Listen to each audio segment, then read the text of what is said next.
తాకట్టులో ఉన్న బంగారాన్ని విడిపించి ఆ రోజు ఆన్లైన్ రేటుకే మేము కొంటాం. Sharma gold company. నమస్తే, వెల్కమ్ టు సుమన్ టీవీ. నేను గిరిజ.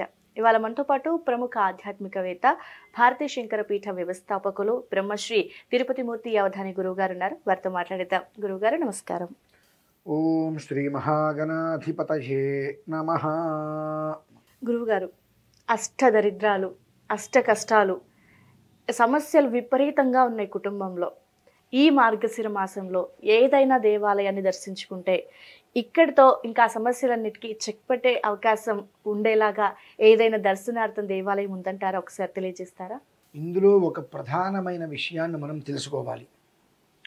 ఇన్ని కష్టాలు మనకు చుట్టుముట్టున్నాయి అంటే అసలు ఎందుకు కష్టాలు చుట్టుముట్టాయనే విషయాన్ని మనం ముందు గ్రహించుకోవాలి. ఎందుకంటే అనేక రకములైన ఆలయాలు ఉన్నాయి. మనందరికీ మన దగ్గరలో ఉన్న ఆలయాల కన్నా ఎక్కడో దూరంలో ఉన్న ఆలయాలంటే మనకు గొప్ప అనిపిస్తుంది. దగ్గరలో ఉన్న ఆలయంలో దేవుడు కాదు, దూరంలో ఎక్కడో ఉన్న ఆలయంలో దేవుడు అని మనం ఫీల్ అవుతూ ఉంటాం. మన శరీరంలో మన ఒంట్లో ఉన్న దేవుని మనం పట్టించుకోం, మన ఇంట్లో ఉన్న దేవుని మనం పట్టించుకోం, ఎక్కడికో పరిగెడతాం, అది సెకండరీ. కానీ ఇంత సమస్యలు రావడానికి మూల కారణం ఏమిటి అన్న విషయాన్ని ముందు మనం గ్రహించుకోవాలి. గ్రహించుకోకుండా నేను వెళ్తాను, చెందేస్తాను అంటే వెళ్ళండి, పర్లేదు, ఇబ్బంది ఏం లేదు, వెళ్ళిన పుణ్యం వస్తుంది. కానీ ఈ యొక్క దోషం పోవాలిగా. అంటే మనం అనుకుంటూ ఉంటాం ఎంత జాతకం నీచంగా ఉన్నా ఆ ఆలయానికి వెళ్తే గ్రహస్థితి బాగుపడుతుంది అని. మనం అనుకోవటానికి అది జరగడానికి 1000 తేడా ఉంటుందండి. ఓకే, అవును గురువు గారు, మనం అనుకుంటాం కానీ అది జరిగి తీరాలి. ఎందుకని అంటే ఒక ఆలయంలో అడుగు పెట్టగానే నీకు పుణ్యం వచ్చేసింది, పాపాలు పోయినాయి అంటే ప్రపంచం మొత్తం పుణ్యాత్ములే ఉంటారు, పాపాత్ములు ఉండరు.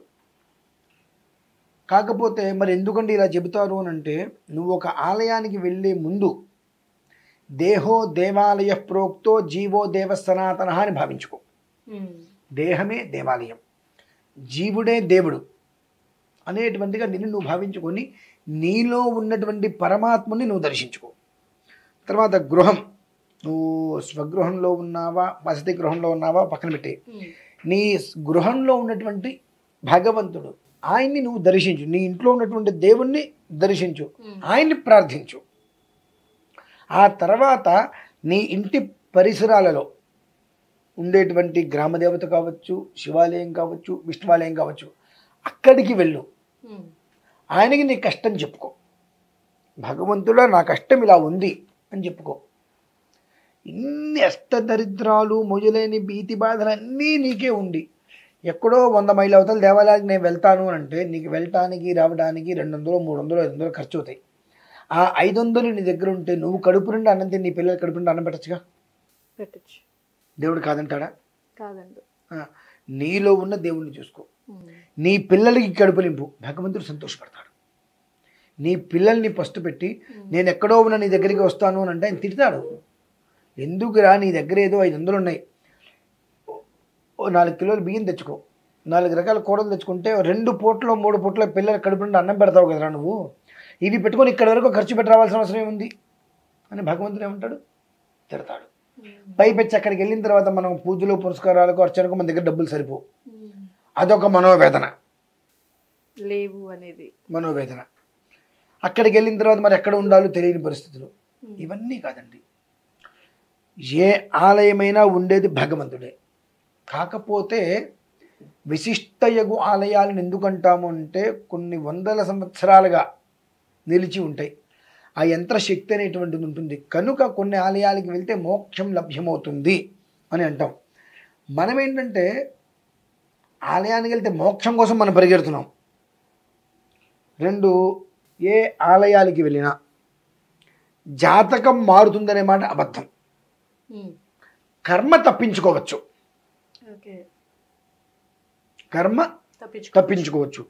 జాతకం మారుతుందనేటువంటిది పచ్చి పచ్చి పచ్చి అబద్ధం. ఎందువలనంటే నువ్వు పుట్టినప్పుడు ఏ లగ్నము రాశి ప్రభావాలు అయితే ఉన్నాయో చనిపోయే వరకు అవే ఉంటాయి. నీకు ఏదైనా మారింది అంటే గ్రహస్థితి ప్రభావాలు మారాలంటే కర్మ ఫలితం బాగుండాలి. ఆ కర్మ నువ్వు చేసేటువంటి ఒక ఏదైతే కర్మ ఉంటుందో దాని ఫలితమే నువ్వు అనుభవిస్తున్నావు.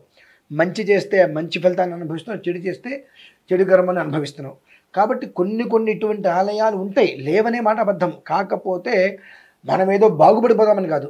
కర్మ అనేటువంటిది భగవంతుడి దగ్గరికి వెళ్ళి మనం కొన్ని రకాలుగా ఆయనకి నమస్కారం చేసుకుంటే ఆ కర్మ నుంచి ఆయన తప్పించే ప్రయత్నం చేస్తాడు. ఈ కర్మ తప్పిస్తాడు దేవుడు అంటున్నారు కదా గురుగారు, మరి ఏ విధంగా తప్పిపోతుంది? ఇప్పుడు కర్మ అనే దానికి అందరూ ఏమంటారు, ఎవరు కర్మ నుంచి తప్పించుకోలేరు అంటారు. మరి ఈ విధంగా మనకు కర్మ ఏ విధంగా తొలగిపోతుంది అంటారు? చిన్న కథ చెప్పుకుంటారా? చెప్పండి. ఒక వ్యక్తి మామిడి తోటకి వెళ్ళాడు చూద్దామని. కళ్ళు ఏం చేసే మంచి మామిడికాయని చూసాయి. తెలుసమ్మాయి కదా మీకు? అంటే కళ్ళు మామిడికాయని చూసాయి, కాళ్ళు పరిగెత్తాయి, చేయి కోసింది, నోరు తిన్నది. వాడు చూశాడు, వీపు మీద కొట్టాడు, కళ్ళమ్మని నీళ్ళు వచ్చినాయి. కళ్ళు ఏం పాపం చేసాయి? చూసేయి అంతే, తినలేదు. కానీ కళ్ళ నుంచి నీళ్ళు వచ్చాయి. కాళ్ళు పరిగెత్తినాయి మామిడికి బంధు కోసం, మళ్ళీ దెబ్బలు తప్పించుకోవడం కోసం పరిగెత్తింది. అంటే కర్మ ప్రారంభం అంటే దీన్ని అంటారు. ఇందులో కాయ కోసావు కదా, తిన్నావు కదా, వాడు వచ్చాడు కదా, అన్న క్షమించు, ఆకలేసింది, ఏం చేయాలి దోశ, కాయ కోసుకొని తిన్నాను అని ఒక నమస్కారం చేస్తే వాడు కొట్టే దెబ్బలు తగ్గుతాయి కదా. తప్పేవేమో. నువ్వు పరిగెత్తావు కాబట్టి నువ్వు కావాలని దొంగతనం చేయడం కోసం వచ్చేవాడు నిన్ను వెంబడించాడు. కానీ వాడు వచ్చినప్పుడు అన్న నన్ను తప్పేందన్నా, ఆకలేసింది, 2 రోజుల నుంచి తినలేదు కాబట్టి కాయ కోసుకొని తిన్నా అన్న అని ఒకటి వాడికి చెప్పుకోగలిగితే ఆ దెబ్బలు తప్పుతాయిగా. అంటే కర్మ ప్రారంభం నుంచి తప్పించుకునే విధానం ఇది, అనుభవించే విధానం అది. దొంగతనం చేసి పారిపోవడానికి తప్పు చేసి పారిపోయావు, ఆ తప్పు దిద్దుకునే ప్రయత్నం చేసావు, తెలిసి దిద్దుకునే ప్రయత్నం చేస్తే అదే పశ్చాత్తాపం. అప్పుడు భగవంతుడు నీకు ఓకే తప్పు తెలుసుకున్నాడుగా కాబట్టి అతనికి ఆ శిక్ష నుంచి అతన్ని మనం విముక్తుని చేద్దాం అని అనుకుంటాడమ్మా. అది మనం తెలుసుకోవాలి. మనకి హైదరాబాద్ పరిసరాల్లో కొన్ని దేవాలయాలు ఉన్నాయి. ఒకవేళ వెళ్ళగలిగితే వాళ్ళు ఒక్కసారి నిజంగా కనుక ఆ దేవాలయాలు కనుక వెళ్ళి రాగలిగితే, వెంకిర్యాల ఘటకేశ్వర నుంచి లోపలికి వెళ్తే అక్కడ తండ్రి శివుడు ఇంతే ఉంటుంది ఆలయం. 700 సంవత్సరాల చరిత్ర, 800 సంవత్సరాల చరిత్ర ఉంది దానికి. ఆయన పేరు అభీష్ట సిద్ధిలింగేశ్వరుడు. అసలు ఆయన పేరు అది కాదు. ఆయనకి యంత్ర ప్రతిష్ఠ అవన్నీ చేసింది వేరు. ఆయనకి యంత్ర ప్రతిష్ఠ చేసిన తర్వాత ఆ పరిసరాల్లో ఉన్న గ్రామ ప్రజలందరూ కూడా ఏది కోరుకుంటే వాళ్ళకి అది ఇచ్చేస్తున్నాడు. ఆయన ఏది కోరుకుంటే అది ఇచ్చేస్తున్నాడు వెంటనే. ఆయన నాకు సంతానం కావాలి తీసేసుకో, నాకు ఐశ్వర్యం కావాలి తీసేసుకో, భూమి కావాలి, అడగని వాడు పాపాత్ముడు, అలా ఇచ్చేస్తున్నాడు ఆయన. ఆ ఇచ్చేస్తుంటే ఆ జనాలందరూ కలిసి మన ఒక అభీష్టాలని వెంటనే నెరవేరుస్తున్నాడు కాబట్టి ఆయన అభీష్ట సిద్ధలింగేశ్వరుడు అని పేరు పెట్టారు. అసలు పేరు అయింది వేరు మళ్ళీ. కానీ ఈ లక్షలాది మంది భక్తులు ఆయన దగ్గరికి వెళ్ళంగానే ఆ కోరికలు మొత్తం మనకు తీరిపోతున్నాయని చెప్పి అభీష్ట సిద్ధిలింగేశ్వర స్వామి అని ఆయనకు పేరు పెట్టారు. వెంకయ్యలో రామాలయం ఉంది, రామాలయానికి ఆనుకునే ఉంటుంది, ఇంతే ఉంటుంది శివాలయం, చాలా చిన్నది. అందులో ఆయన ఇంకా ఇంతే ఉంటాడు శివుడు. ఆయనకి వెళ్ళి అభిషేకం చేసుకొని ఆయన దర్శనం చేసుకొని ప్రదక్షిణ చేసుకుని రాగలిగితే నిజంగానే కర్మ ప్రారంభాన్ని చెప్పిస్తారు. జాతకాలు మారవు.